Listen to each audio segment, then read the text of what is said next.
Hello students, कैसे हैं आप सब लोग। आई होप आप सब लोग बहुत अच्छे होंगे और अपनी तैयारी को बहुत अच्छे से कर रहे होंगे।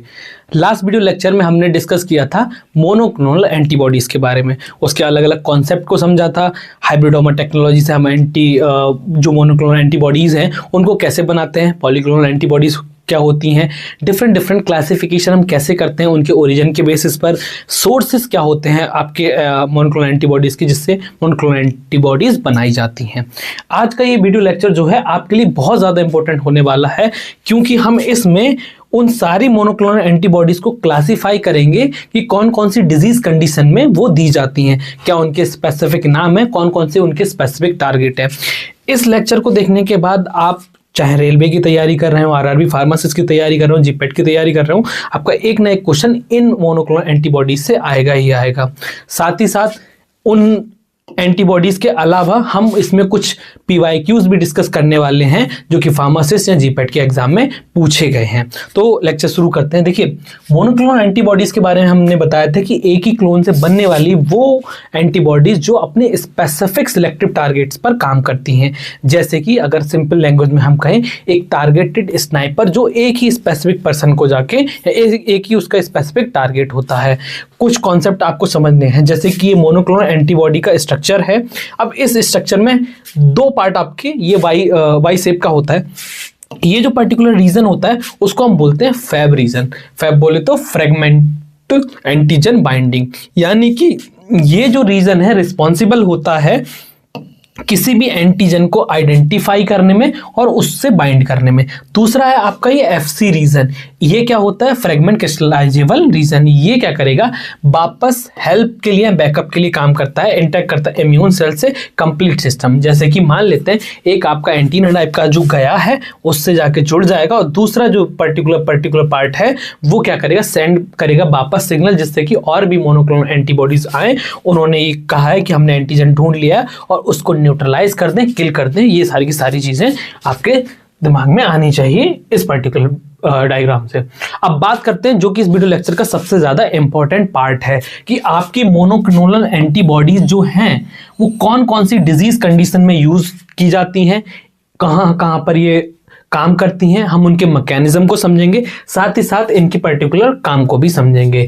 जैसे कि सबसे ज्यादा अगर हम बात कहें तो सबसे ज्यादा जो मोनोक्लोनल एंटीबॉडीज हैं वो आपके कैंसर्स में सक्सेसफुल हैं, और इसी की हायर नंबर में मोनोक्लोनल एंटीबॉडीज अवेलेबल है। फॉर एग्जांपल जैसे कि ट्रास्टुजुमैब, रिटुक्सिमैब, बेवासीजुमैब, इनके बारे में भी हम आगे डिटेल में डिस्कस करेंगे। ये एक्चुअल में काम कैसे करती हैं। स्पेसिफिकली हम बात करें मेजर टाइप से तो आपकी मोनोक्लोनल एंटीबॉडी कैंसर में काम करती हैं, इम्यूनोलॉजिकल ऑन्कोलॉजी में काम करती हैं, कार्डियोवैस्कुलर डिजीज में काम करती हैं, उसके अलावा ट्रांसप्लांटेशन जो करते हैं उसमें मोनोक्लोनल एंटीबॉडीज काम करती हैं, ऑटो इम्यून डिसऑर्डर्स में काम करती हैं, इन्फेक्शन डिजीज में काम करती हैं, साथ ही साथ आपके neurological disorder and bone disorder में ये काम करती हैं। अलग अलग एंटीबॉडीज हैं जो इसमें काम करती हैं। इम्यूनो ऑन्कोलॉजी में आपकी निवोलुमैब,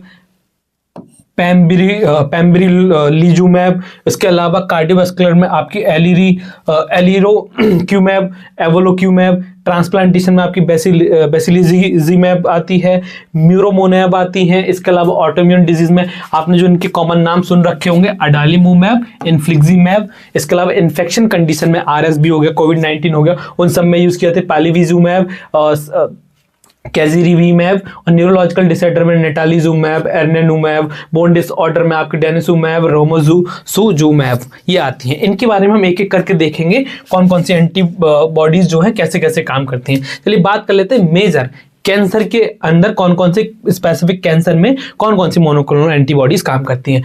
ब्रेस्ट कैंसर में अगर हम बात करें सॉलिड ट्यूमर के अंदर तो ट्रास्टुजुमैब, पर्टिजुमैब, सेटुजिमैब, पेनिटुमुमैब, बेवासीजुमैब ये काम करती हैं। अब इनके अलग अलग टारगेट रीजन्स हैं, यहां से भी क्वेश्चंस आपसे पूछा जा सकता है। फॉर एग्जांपल ब्रेस्ट कैंसर में HER2 human epidermal growth receptor जो होता है उस पर कौन सी आपकी मोनोक्लोनल एंटीबॉडी काम करती है, तो आपके दिमाग में आनी चाहिए ट्रास्टुजुमैब। HER2 जो रिसेप्टर है उसके ऊपर कौन से काम करता है? EGFR epidermal growth factor receptor जो होता है उस पर सेटुक्सिमैब काम करती है। और आपका PEGF के अंदर जो एंजियोजेनेसिस ब्लॉकर करते हैं उनके ऊपर कौन सी मोनोक्लोनल एंटीबॉडीज काम करती है। उसके अलावा सेकंड कैटेगरी आपकी ब्लड कैंसर, यानी कि ब्लड कैंसर में हमारी कौन कौन सी मोनोक्लोनल एंटीबॉडीज काम करती है। इसमें ल्यूकेमिया, लिम्फोमा और माइलोमा की कंडीशन में ये जो CD मार्कर है, आइडेंटिटी मार्कर है, CD20 को कौन सी मोनोक्लोनल एंटीबॉडी टारगेट करती है, तो रिटुक्सिमैब CD20 को। उसके अलावा ओबी न्यूटुजुमैब काम करती है। इसके अलावा बिलनाटुमुमैब है, डाराटुम्यूमैब है, ये सारी चीजें कैंसर ड्रग मतलब मोनोक्लोनल एंटीबॉडीज काम करती हैं। थर्ड कैटेगरी है जो काफी इंपॉर्टेंट है, यहां से क्वेश्चन कई बार पूछा भी गया है, जिसको हम बोलते हैं एंटीबॉडी ड्रग कॉन्जुगेट, यानी कि मोनोक्लोनल एंटीबॉडी के साथ में हम एक ड्रग को क्या कर देंगे, बाइंड कर देंगे, उसके साथ में फ्यूज करा देंगे और वो जाएगी कैंसर सेल को टारगेट करेगी, जाके उसको किल कर देगी। इसके साथ में कॉम्बिनेशन, ये ड्रग का नाम पूछा जा सकता है। ट्रास्टुजुमैब के साथ में आपके एम्टासिन दी जाती है, ब्रेंटुसिमैब के साथ में आपकी बेडोटिन दी जाती है, इनोटुजुमैब के साथ में ऑजोजेमेसिन दी जाती है। ये अलग अलग इनके टारगेट साइट है। ये TDDM1 पे काम करती है, ये CD30 पे काम करती है और CD20 पे काम करती है। अभी हम इन पूरी ड्रग्स के बारे में पढ़ रहे हैं, उससे पहले एक कॉन्सेप्ट ये है, इसके साथ में हम इसका मैकेनिज्म भी समझेंगे कि हमें मोनोक्लोनल एंटीबॉडीज की जरूरत क्यों पड़ी। इसके बारे में हम ऑलरेडी डिस्कस कर चुके हैं, क्योंकि जो ट्रेडिशनल मेडिसिन्स थी वो सिर्फ और सिर्फ कैंसर सेल्स को टारगेट नहीं करती थी, उनके साथ साथ में नॉर्मल नेचुरल सेल्स को भी क्या करती थी, टारगेट करती थी। और आप जानते हैं कि कीमोथेरेपीज के अंदर सबसे ज्यादा मेजर साइड इफेक्ट देखने को मिलते हैं। यहीं पर एंट्री होती है हमारे हीरो मोनोक्लोनल एंटीबॉडीज की, जो क्या करते हैं, स्पेसिफिकली एज अ स्नाइपर की तरह टारगेट करती हैं। उनका एक फिक्स एंटीजन बाइंडिंग साइट होता है, जहां पर वो स्पेसिफिकली कैंसर सेल को टारगेट करेंगी और उनको किल कर देंगी। अब हम 1 बाय 1 हर एक ड्रग का मैकेनिज्म ऑफ एक्शन समझते चलते हैं, क्योंकि इस particular point of time part से भी आपका क्वेश्चन पूछा जा सकता है। जैसे हमने पहला पढ़ा HER2 human epidermal receptor blocker जो होते हैं, जैसे ट्रास्टुजुमैब, पर्टुजुमैब, जो आपके ब्रेस्ट कैंसर की मोनोक्लोनल एंटीबॉडीज हैं। ये क्या करती हैं, ये आपकी एक कैंसर सेल है, इसके ऊपर ये रिसेप्टर लगा हुआ होता है। ये ग्रोथ सिग्नल रिसेप्टर होता है। इसका क्या काम होता है, ग्रोथ सिग्नल को रिसीव करना। जैसे कि कैंसर सेल्स की प्रॉपर्टी होती है, वो कंटिन्यूअसली मल्टीपल डिवीजन करते जाते हैं, क्योंकि उनको ग्रोथ सिग्नल ऑलवेज मिलता रहता है। यहां पर एंट्री होती है हमारी मोनोक्लोनल एंटीबॉडीज की।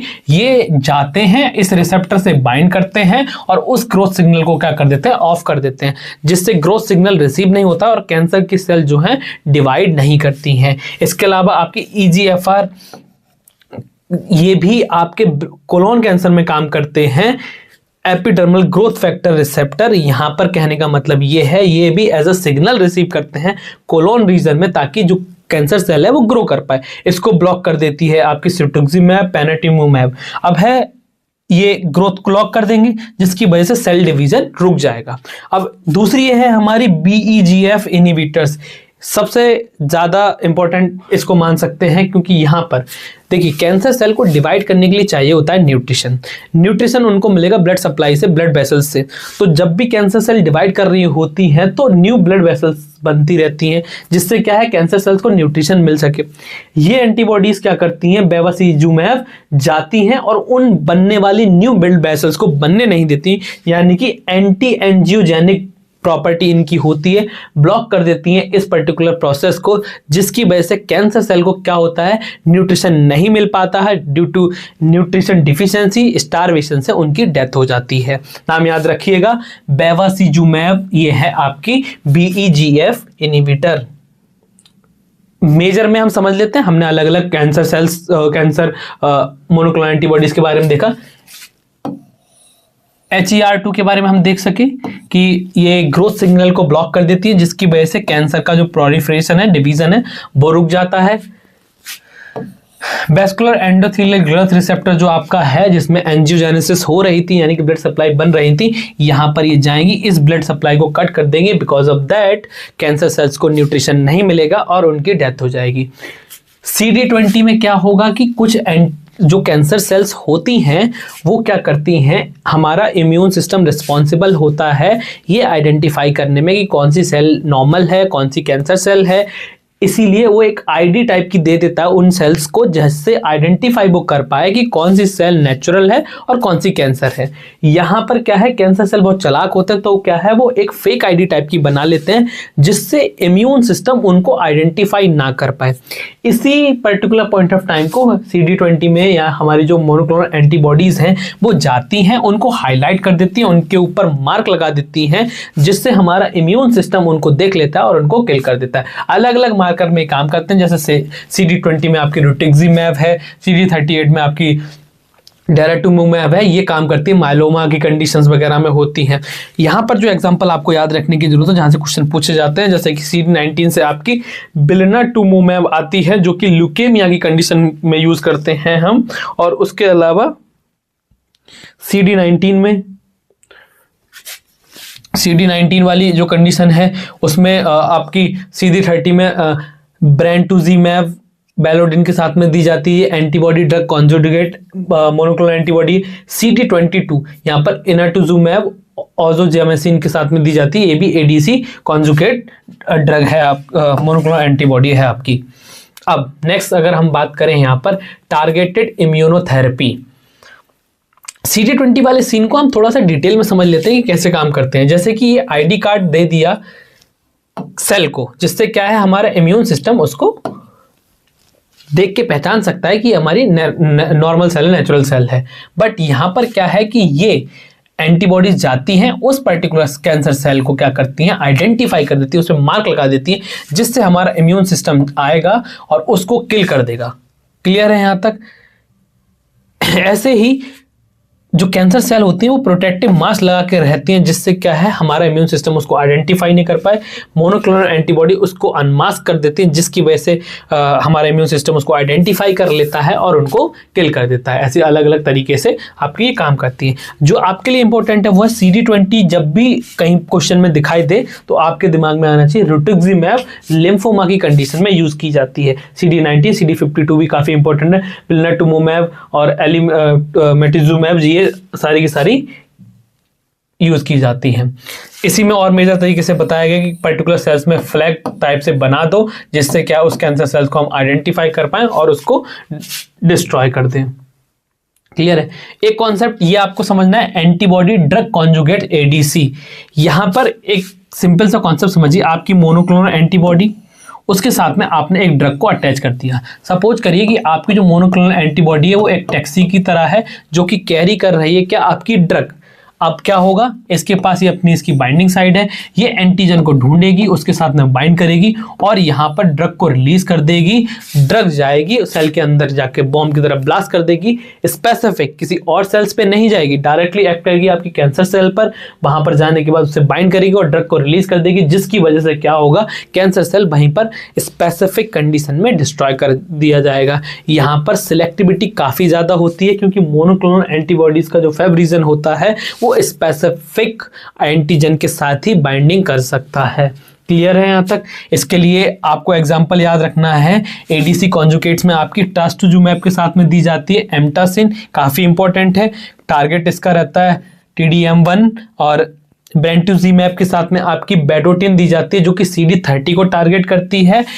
इनोटुजिमैब के साथ में आपकी ओजोगैमिसिन दी जाती है, जो कि CD22 को टारगेट करती है, उसकी हेल्प से किल कर देती है आपकी कैंसर सेल को। क्लियर है यहां तक?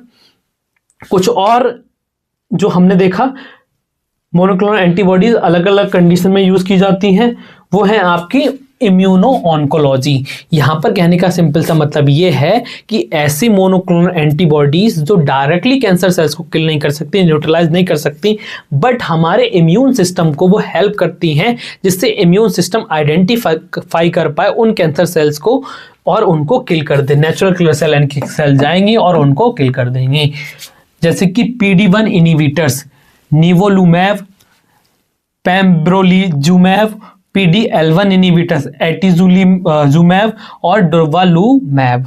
यहां पर कॉन्सेप्ट समझिए, ये जो पर्टिकुलर चेक पॉइंट्स होते हैं सेल के, जहां पर सेल ग्रो कर रही होती है, अगर कोई भी सेल एबनॉर्मली ग्रो कर रही है तो हमारे जो इम्यून सिस्टम है वो एक्टिवेट होता है, देखता है कि अगर सेल में कोई भी एबनॉर्मल एक्टिविटी हो रही है तो उन चेक पॉइंट्स को वो चेक करता है। अगर एबनॉर्मल है तो उसको किल कर देगा, या फिर अपॉप्टोसिस के लिए भेज देगा। यहां पर कैंसर सेल बहुत चालाक होते हैं। ये क्या करते हैं कि इनके ऊपर अपने ऊपर एक फेक चेक पॉइंट्स उनको बाईपास करने के लिए बना लेते हैं, जिससे हमारा इम्यून सिस्टम क्या कर सकता है, उनको आइडेंटिफाई नहीं करता और किल नहीं कर पाता है। यहीं पर एंट्री होती है आपकी मोनोक्लोनल एंटीबॉडीज की। ये पर्टिकुलर चेक पॉइंट्स को हाईलाइट करते हैं और हाईलाइट करने के साथ में इम्यून सिस्टम ट्रिगर होता है और उन पर्टिकुलर कैंसर सेल्स को किल कर दिया जाता है। इसके अलावा auto immune and inflammatory condition में भी आपकी मोनोक्लोनल एंटीबॉडीज यूज की जाती हैं, जैसे कि TNF अल्फा इनहिबिटर्स में आपने नाम सुना है एडालीमुमैब का, इन्फ्लिक्सिमैब का और एटारनसेप्ट का। एटारनसेप्ट आपकी फ्यूज प्रोटीन के साथ में मोनोक्लोनल एंटीबॉडी है, जो कि काफी इंपॉर्टेंट हो जाती है। इसमें जो मोनोक्लोनल एंटीबॉडीज है सिर्फ और सिर्फ मोनोक्लोनल एंटीबॉडीज नहीं होती, उसके फेव रीजन पर रिसेप्टर, प्रोटीन का रिसेप्टर लगा हुआ होता है जो स्पेसिफिकली बाइंड करता है और अपना मैकेनिज्म ऑफ एक्शन शो करता है। इसके अलावा IL इनहिबिटर्स आपके दिए जाते हैं, जैसे IL-6 के लिए आपकी टोसिलीजुमैब आती है, IL-17 के लिए आपकी सेकुकिनुमैब आती है और IL-12 और 23 के लिए आपकी उस्टेकिनुमैब मोनोक्लोनल एंटीबॉडीज आती हैं। इसके अलावा इन्फेक्शन कंडीशन के लिए भी मोनोक्लोनल एंटीबॉडीज यूज की जाती हैं, जैसे कि आपके RSV के लिए पेलीबिजुमैब, निरसेबीमैब और कोविड-19 के लिए पूछा जा सकता है आपका वेमलानिवीमैब और कैसीरिवीमैब, प्लस इसके साथ में ड्रग भी दी जाती है इंडेविमैब, जो आपके कोविड-19 में यूज होती है। 1 बाय 1 इनका मैकेनिज्म ऑफ एक्शन समझते हैं। फॉर एग्जाम्पल, जैसे मैंने बताया कि जो कैंसर सेल हैं वो फेक चेक पॉइंट्स यूज करती हैं, फेक मास्क यूज करती हैं, जिससे जो हमारे इम्यून सिस्टम है इनको आइडेंटिफाई नहीं कर पाता है। यहीं पर आती है एंट्री आपकी मोनोक्लोनल एंटीबॉडीज की। ये वो मास्क है वो हटा देती हैं, जिससे इम्यून सिस्टम कैंसर सेल्स को आइडेंटिफाई कर लेता है और उनको वहीं पर किल कर देता है सिलेक्टिव तरीके से। क्लियर है यहाँ पर? इसमें हमने PD-1 में पढ़ा, सेल ब्रेक कर देता है, जिसमें निवोलुमैब आती है आपकी PD-L1 ट्यूमर मास्क को हटा देता है और CTLA-4 इंटर में जैसे कि इपिलिमुमैब आती है। क्रूशियल कॉन्सेप्ट इसका है कि ये जो ड्रग्स हैं या मोनोक्लोनल एंटीबॉडीज हैं वो डायरेक्टली कैंसर को किल नहीं करती, बट ये हमारे इम्यून सिस्टम को हेल्प करती हैं, जिससे हम उन सेल्स को आइडेंटिफाई कर पाए या हमारा इम्यून सिस्टम उसको आइडेंटिफाई कर पाए और किल कर दे। नेक्स्ट, ऑटो इम्यून कंडीशन में इन्फ्लामेटरी साइटोकाइंस जो होते हैं एज अ फ्यूल की तरह काम करते हैं, जिससे इन्फ्लामेशन बढ़ती रहती है। मोनोक्लोनल एंटीबॉडी उस पर्टिकुलर फायर को, उन साइटोकाइंस को क्या करती है, ब्लॉक कर देती है, स्पेसिफिक टारगेट करेगी। जैसे कि TNF अल्फा को आपको इनहिबिट करना है तो आपकी एडालीमुमैब, इन्फ्लिक्सिमुमैब, एटारनसेप्ट फ्यूजन प्रोटीन के साथ में इंटरल्यूकिन्स को इनहिबिट करना है। मतलब those drugs, those cytokines are responsible for the inflammation and हमारी बॉडी की कुछ पर्टिकुलर कंडीशंस की वजह से ऑटो इम्यून डिसऑर्डर जैसी इन्फ्लेमेशन कंडीशन हो जाती है। हमारी खुद की बॉडी ही, हमारे खुद के साइटोकाइंस ही अलग तरीके से बिहेव करने लगते हैं, जिसकी वजह से इन्फ्लेमेशन हो जाती है। इन्हीं की ओवर एक्टिविटी को कम कर देती है आपकी मोनोक्लोनल एंटीबॉडी, और ये बहुत ही ज़्यादा सिलेक्टिव तरीके से करते हैं। और इनका जो यूज़ है, जैसे कि इन एडालीमुमैब, इन्फ्लिक्सिमैब को अब याद रखिएगा रिमोटॉइड अर्थराइटिस में, क्रोन्स डिजीज में और सोरियोसिस की कंडीशन में यूज़ करते हैं। इसका मैकेनिज्म सिंपल है, ब्लॉक करते हैं इन्फ्लेमेटरी सिग्नल्स को, साइटोकाइंस को, जिससे क्या है, पेन और डैमेज से बच सकें। क्लियर है यहाँ तक ऑटो इम्यून डिसऑर्डर के लिए जो हमारी मोनोक्लोनल एंटीबॉडी यूज करी जाती है। अब इन्फेक्शन की कंडीशन, जैसे कोविड-19 हो गया या आपका रेस्पिरेटरी जो वायरस होता है RSV वो हो गया, तो हमारे यहाँ पर जो मोनोक्लोनल एंटीबॉडीज हैं as a gatekeeper, security guard की तरह एक्ट करती हैं, जिससे क्या है, आपका जो वायरस है वो सेल के अंदर एंट्री ही नहीं ले पाता है। जब वो सेल के अंदर एंट्री ही नहीं ले पाएगा तो वो अफेक्ट या इन्फेक्ट कैसे कर सकता है। इसके कॉमन एग्जाम्पल रेस्पिरेटरी वायरस में आपके पेलीविजुमैब पूछा जाता है कई बार, और निरसेबीमैब आपके यूज किया जाता है। कोविड-19 में हमने पढ़ा था कैसीरिवीमैब और इमडेवीमैब। मैकेनिज्म सिंपल है, वायरस प्रोटीन स्पाइक्स की F प्रोटीन जो होते हैं उनके साथ में बाइंड कर जाता है, जिससे क्या है, वायरस अंदर नहीं आ पाता। वायरस सेल के पास जब जाएगा नहीं तो उसको इन्फेक्ट कैसे करेगा। हमारी सर्टेन जो मोनोक्लोनल एंटीबॉडीज हैं वो न्यूरोलॉजिकल कंडीशंस में भी यूज करी जाती हैं, जैसे कि मल्टीपल स्क्लेरोसिस में हमारा इम्यून सिस्टम जो टी सेल्स होती हैं उनको ब्लड ब्रेन बैरियर क्रॉस ही नहीं करने देता, जिससे क्या है आपकी जो पर्टिकुलर कंडीशन है वो डेवलप नहीं हो पाती है। जैसे कि मल्टीपल स्क्लेरोसिस में हम यूज करते हैं नेटालिजुमैब, आप इसका नाम याद रखिएगा नेटालिजुमैब। ये इम्यून सेल्स को ब्लड ब्रेन बैरियर क्रॉस नहीं करने देता, जिसकी वजह से सेल्स की नेचुरल किलिंग नहीं हो पाती है और इस पर्टिकुलर कंडीशन से राहत मिलती है सिलेक्टिवली। इसके अलावा माइग्रेन की कंडीशन में जो आपका कैल्सिटोनिन जीन रिलेटेड पेप्टाइड होते हैं जो कि पेन को इंट्रोड्यूस करते हैं, आपकी जो मोनोक्लोनल एंटीबॉडी है एरेनुमैब इस पर्टिकुलर माइग्रेन की कंडीशन को भी ठीक करती हैं। इसके अलावा अल्जाइमर कंडीशन में जो आपकी एमिलॉइड और बीटा प्लेक प्रोटीन्स बन जाते हैं, एबनॉर्मल प्रोटीन्स, उनको आपकी एडुकेनुमैब और लीकेनुमैब जो ड्रग मोनोक्लोनल एंटीबॉडीज हैं वो ठीक करती, इन पर्टिकुलर उनको बाइंड कर लेंगी, इनको फॉर्मेशन नहीं होने देंगी और अल्जाइमर की कंडीशन में ये काफ़ी ज़्यादा सिलेक्टिव एंटी मोनोक्लोनल एंटीबॉडीज होते हैं। नाम याद रखिएगा एडुकेनुमैब, लीकेनुमैब। क्लियर है? इसके अलावा कार्डियोवास्कुलर डिजीज के अंदर भी आपकी मोनोक्लोनल एंटीबॉडीज जो होती हैं, जैसे कोलेस्ट्रॉल की कंडीशन की वजह से ये काम करते हैं। इसके एग्जाम्पल हैं आपके एलिरोक्यूमैब और इवोल्यूक्यूमैब। अभी काम कैसे करते हैं कि जो आपका बैड कोलेस्ट्रॉल होता है उसके लिए आपके कुछ कुछ ऐसे वैक्यूम्स लगे होते हैं, ये कोलेस्ट्रॉल्स को रिमूव आउट करते हैं फ्रॉम द बॉडी। और तो कुछ कंडीशन की वजह से जैसे कि आपका PCK9 जो होता है वो ड्रग ब्लॉक कर देती है, ये क्या करता है उन वैक्यूम्स को बंद करता है, बट इसी पर्टिकुलर रिसेप्टर इस प्रोटीन को ब्लॉक कर देती है हमारी मोनोक्लोनल एंटीबॉडीज, जिसके रिजल्ट में क्या है मोर वैक्यूम रह जाते हैं, जिससे कि वैक्यूम लीवर में रहते हैं, कोलेस्ट्रॉल रिमूव हो जाता है बॉडी के अंदर से, इससे कार्डियोवास्कुलर डिजीज में काफ़ी ज़्यादा राहत मिलती है। नाम आप इनके याद रखिएगा एलिरोक्यूमैब और इवोलोक्यूमैब। अब एक काफ़ी ज़्यादा इंपॉर्टेंट चीज़ ये है कि जब भी किसी को ऑर्गन ट्रांसप्लांट किया जाता है तो ऑर्गन जो अगर किसी और का ट्रांसप्लांट किया जा रहा है तो कई कंडीशंस में बॉडी उस पर्टिकुलर पार्ट को रिजेक्ट कर देती है। उस के रिस्पॉन्स में जो भी जनरेट होता है बॉडी जब इसको रिजेक्ट करती है, उस इम्यून सेल्स को ओवरकम करने के लिए कुछ कुछ मोनोक्लोनल एंटीबॉडीज हम यूज करते हैं, जैसे कि बेसिलिजुमैब, डेक्लिजुमैब और म्यूरोमोनेब। यहाँ से क्वेश्चन पूछा गया था कि CD3 को कौन टारगेट करता है ऑर्गन ट्रांसप्लांट की कंडीशन में। यहाँ पर ये जो दोनों ड्रग हैं बेसिलिजुमैब, ये IL-2 ब्लॉक करते हैं, जिससे जो टी सेल्स हैं जो ऑर्गन को रिजेक्ट कर रही हैं उससे क्या होता है न्यू ऑर्गन को वो स्टॉप कर देते हैं। इसके अलावा कुछ बोन कंडीशन में जैसे कि ऑस्टियोक्लास्ट और ऑस्टियोब्लास्ट जैसी कंडीशन जो होती है जिससे बोन को ही खाने लगती है हमारी सेल्स, ईटिंग उन सेल्स को रोक देता है, आपके नाम है डेनुसुमैब, आप इनका नाम याद रखिएगा। और जो प्रोटीन होती है जिसको वो टारगेट करते हैं वो RANKL इनहिबिटर्स होते हैं जिसमें बोन ईटिंग्स को रोक देते हैं। इसके अलावा दूसरी जो ड्रग है वो न्यू बोन्स को बनाने में उसको हेल्प करता है रोमोसोजुमैब, यानी कि ऑस्टियोब्लास्ट वाली कंडीशन को स्टॉप करता है, ऑस्टियोक्लास्ट कंडीशन को ब्लॉक करता है, जिससे बोन्स टूटे ना और उनकी रिजिडिटी बनी रहे। नेक्स्ट, यहां तक आपको हमने बहुत सारी मोनोक्लोनल एंटीबॉडीज के बारे में बता दिया। अब कुछ PYQ डिस्कस कर लेते हैं जो कि इन मोनोक्लोनल एंटीबॉडीज से पूछे गए हैं। आप इन PYQs देखते हैं तो यहां से आपको कोई ना कोई एक इंपॉर्टेंट क्वेश्चन जरूर आपके कॉम्पिटिटिव एग्जाम में देखने के लिए मिल जाएगा। पहला क्वेश्चन जो हमने पढ़ा था, trastuzumab is primarily use in the treatment of which type of cancer. कौन कौन से हमने पढ़ा था? ट्रास्टुजिमैब की बात कर रहे हैं, लंग कैंसर में नहीं, ब्रेस्ट कैंसर में, कोलन कैंसर में हम अलग एंटीबॉडीज यूज करते हैं। इसका आंसर होगा आपका ब्रेस्ट कैंसर, क्योंकि आपकी ब्रेस्ट कैंसर इसका करेक्ट आंसर। ब्रेस्ट कैंसर में ये क्योंकि ट्रास्टुजिमैब किसको टारगेट करता है, ह्यूमन एपिडर्मल रिसेप्टर को, जिसकी वजह से जो ओवर एक्सप्रेशन है सिग्नल बहुत ज्यादा ग्रोथ रिसेप्ट करता है उसको ब्लॉक कर देता है, जिसकी वजह से हम ये यूज करते हैं आपकी ट्रास्टुजिमैब और ब्रेस्ट कैंसर में as a drug of choice use की जाती है। नेक्स्ट क्वेश्चन आपको समझिए, rituximab exert its action by binding to which antigen.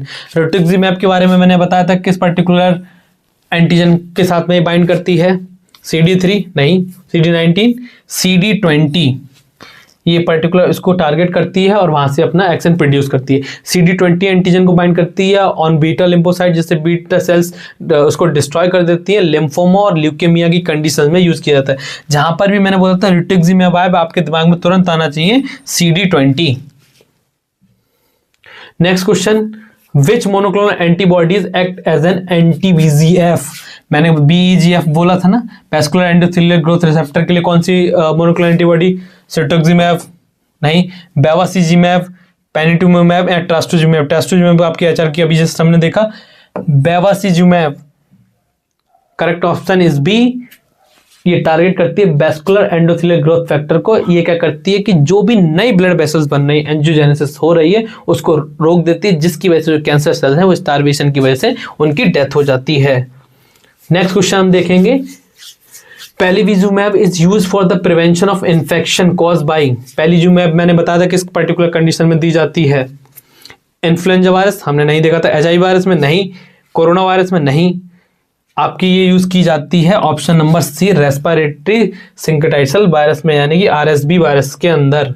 Correct option is this, respiratory RSV virus में प्रोफाइलैक्सिस की तरह दी जाती है। प्रीमेच्योर इन्फेंट्स इसके हाईली रिस्क होते हैं। ये RSV फ्यूजन प्रोटीन को टारगेट करती है और उस पर्टिकुलर इन्फेक्शन से प्रिवेंट करती है। नेक्स्ट हम बात करेंगे, which monoclonal antibodies is used for as an immune check points inhibitor. कौन सी एंटीबॉडीज जो हैं वो आपकी इम्यून चेक पॉइंट में, रिटुक्सिमैब, CD20, एडालीमुमैब आपके किस में यूज की जाती है? रूमेटॉइड अर्थराइटिस में। पेलीजुमैब आपने देखा भी इन्फेक्शन में यूज हो रही है। बची कौन सी आपकी? निवोल्यूमैब। निवोल्यूमैब आपके चेक पॉइंट्स की तरह यूज की जाती है। ऑप्शन नंबर सी करेक्ट है। PD1 जो आपके चेक पॉइंट्स होते हैं ग्रोथ में, उसको टारगेट करती है, जिससे क्या है T सेल्स जब उनको आइडेंटिफाई करते हैं और उनको किल कर देते हैं। नेक्स्ट हम बात कर लेते हैं आपकी, which monoclonal antibody is an TNF alpha inhibitor? Tocilizumab नहीं, एडालीमुमैब, नेटालीजुमैब और ओसिलीजुमैब। ऑप्शन आपका TNF अल्फा इनहिबिटर, जब हमने देखा था TNF अल्फा इनहिबिटर में यूज करते हैं आपकी adalimumab. Option number B is correct. Adalimumab का जो टारगेट होता है वो आपका TNF अल्फा, यानी कि inflammatory cytokines, rheumatoid arthritis and autoimmune disease condition में दी जाती है। ये one of the top selling drug है ग्लोबली, ह्यूमेरिया के नाम से ही आती है। आप इसका जेनरिक नेम भी याद रख सकते हैं। TNF अल्फा को टारगेट करेगी और उसको ब्लॉक कर देगी, जिसकी वजह से स्वेलिंग जैसी कंडीशन है, ऑटोइम्यून डिसऑर्डर की जो कंडीशन होती है वो हम प्रिवेंट कर सकते हैं। नेक्स्ट है आपके एटर्नासेप्ट। मैंने बोला था इस पर्टिकुलर एंटीबॉडी से कई बार क्वेश्चंस पूछे गए। Etanercept differ from the monoclonal antibodies because etanercept आपकी जो मोनोक्लोनल एंटीबॉडी है वो कंप्लीट एंटीबॉडी नहीं है, यानी कि उसके अंदर कुछ प्रोटीन्स को फ्यूज कर देते हैं। तो फुल्ली ह्यूमन एंटीबॉडी है? नहीं। चाइमेरिक है? नहीं। ह्यूमनाइज एंटीबॉडी है? नहीं। इसके अंदर फ्यूजन प्रोटीन होता है, यानी कि प्रोटीन को फ्यूज कर दिया जाता है। इसके बारे में हम देखते हैं। देखिए, नॉर्मल जो एंटीबॉडीज होती हैं आपकी वो स्टैंडर्ड होते हैं, अगर या तो वो आपके चाइमेरिक होंगी या फुल्ली ह्यूमन होंगी या फिर हाफ ह्यूमन होंगी। बट एटर्नासेप्ट में क्या है, उसके जो फैब रीजन है उसके ऊपर रिसेप्टर को फ्यूज कर दिया जाता है, जिससे क्या है इसका जो टारगेट स्पेसिसिटी है वो बहुत ज्यादा बढ़ जाए। ये टारगेट करती है आपके TNF अल्फा रिसेप्टर को plus FC portion of IgG। It is not a true monoclonal antibody. जब भी कहीं पर भी क्वेश्चन आएगी कौन सी मोनोक्लोनल एंटीबॉडी ट्रू नहीं है, तो उसमें आपको याद आना चाहिए एटर्नासेप्ट। नेक्स्ट हम बात कर लेते हैं आपका, which monoclonal antibody is used in the multiple sclerosis by preventing immune cell entry into the brain. ऑर्लेजुमैब नहीं, एनानुमैब या फिर एलिमेंटिनुमैब। ये मोनोक्लोनल एंटीबॉडीज में से कौन सी आपकी जो यूज की जाती है? ऑप्शन नंबर बी, नेटालीजुमैब यूज की जाती है for the treatment of multiple sclerosis. ये क्या करती है, स्पेसिफिक जो आपके टारगेट होते हैं अल्फा 4 एंटीजन को टारगेट करती है। इससे क्या है जो इम्यून सेल्स हैं वो ब्लड ब्रेन बैरियर को क्रॉस नहीं कर पाते। रिजल्टेंट जो माइलिन शीथ है वो प्रिवेंट रहती है। आपका टारगेट रहता है नेटालीजुमैब। जब भी मल्टीपल स्क्लेरोसिस का नाम आए आपके दिमाग में नेटालीजुमैब मोनोक्लोनल एंटीबॉडीज याद आनी चाहिए। Denosumab produce its effects by inhibiting, ये आपने कहाँ पढ़ी थी? आपने इसको पढ़ा था जो बोन वाली कंडीशन में जो हमारी मोनोक्लोनल एंटीबॉडीज यूज की जाती है उसमें। TNF अल्फा में नहीं, IL-6 आपके इन्फ्लेमेटरी साइटोकाइन से, BGF आपके एपिडर्मल ग्रोथ रिसेप्टर के लिए, RNKL जो प्रोटीन्स है वो आपके बोन के साथ में रिस्पॉन्सिबल होती है, यानी ओस्टोक्लास्ट को प्रिवेंट करती है। RNKL is the correct option, option number C target करती है RNKL प्रोटीन को, जो कि ऑस्टियोक्लास्ट की कंडीशन को रिड्यूस करती है, जिससे क्या है बोन का ब्रेकडाउन कम हो जाता है।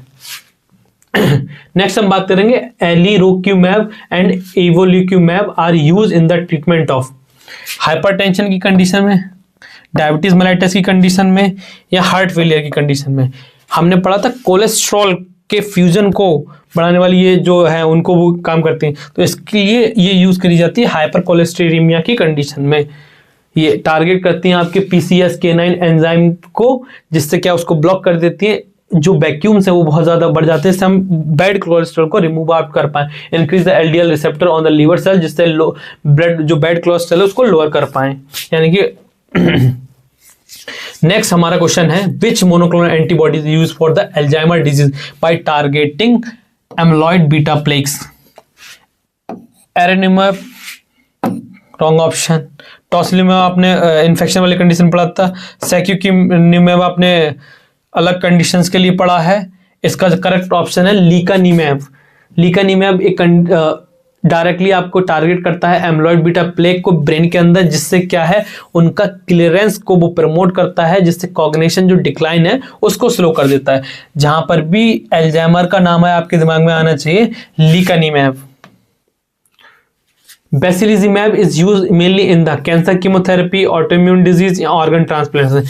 बेसिलिजिमैब हमने कहां पर देखा था? जहां पर ऑर्गन आपका ट्रांसप्लांट जो हो रहा था उस कंडीशन में इस पर्टिकुलर ड्रग को देते हैं, जो कि इंटरल्यूकिन्स और सर्टेन साइटोकाइंस को ब्लॉक करती है, जिसकी वजह से बॉडी जो उनको एक्सेप्ट नहीं करती है, उस कंडीशन में हम इस मोनोक्लोनल एंटीबॉडीज को यूज करते हैं, basiliximab. C option is the correct option. IL-2 receptor को ये टारगेट करती है, टी सेल से प्रिवेंट करती है, जिससे क्या है एक्यूट ऑर्गन जो रिजेक्शन होता है उसको कम करती है, जैसे किडनी या लीवर।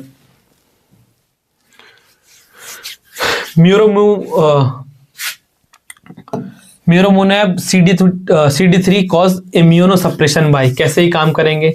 ये क्या ब्लॉक करेंगे TNF अल्फा को? नहीं। इनहिबिट करेंगे IL-6 को? नहीं। ये क्या करेंगे? इनहिबिट करेंगे BGF को। जहां पर CD3 होती है वहां पर ये डिस्ट्रॉय करेंगे टी सेल्स के द्वारा, क्योंकि हमारा इम्यून सिस्टम एक्टिवेट होता है, साइटोकाइंस आपके एक्टिवेट नहीं होते। Correct option is C, destroy करते हैं टी सेल्स को। Explanation, muromonab CD3 target complex को टारगेट करता है, जिससे क्या है डिप्लीट टी सेल्स रिजेक्शन को स्टॉप कर देते हैं। क्लियर है? Which monoclonal antibodies use for the migraine prophylaxis. Migraine के लिए कौन सी आपने पढ़ी थी? नेटालिजुमैब आपने अलग कंडीशन में पढ़ी है। ऑरेसिलिमैब नहीं। रिटुक्सिमैब तो आपकी अलग जगह CD20 में यूज होती है। आपकी जो मोनोक्लोनल एंटीबॉडी है वो है एरेनिमैब। एरेनिमैब क्या करती है? CGRP रिसेप्टर जो पेन परसेप्शन रिसेप्टर्स होते हैं उनको ब्लॉक कर देती है, जिसकी वजह से माइग्रेन का जो पेन परसेप्शन है वो डिक्रीज या स्लो हो जाता है। क्लियर है? नेक्स्ट क्वेश्चन आपका है which monoclonal antibody is an anti IL-6 receptor antibody. Secukinumab, ustekinumab, ये भी नहीं होगा। टॉसिलिजुमैब IL-6 को डायरेक्टली टारगेट करती है। इन्फ्लिक्सिमैब की तो आपकी TNF अल्फा को टारगेट करती है।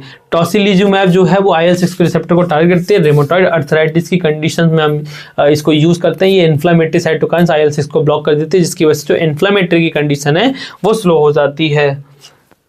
ये थे आपके बहुत सारे PYQs। इस लेक्चर को देखने के बाद आपके जो जितने भी मोनोक्लोनल एंटीबॉडी से चीज़ें हैं वो आप कवर करते हैं, तो आपको एक ना एक क्वेश्चन एग्जाम में जरूर देखने को मिल जाएगा। अगर किसी पर्टिकुलर टॉपिक में कोई डाउट हो तो आप कमेंट सेक्शन में पूछ सकते हैं। Thank you for watching this video.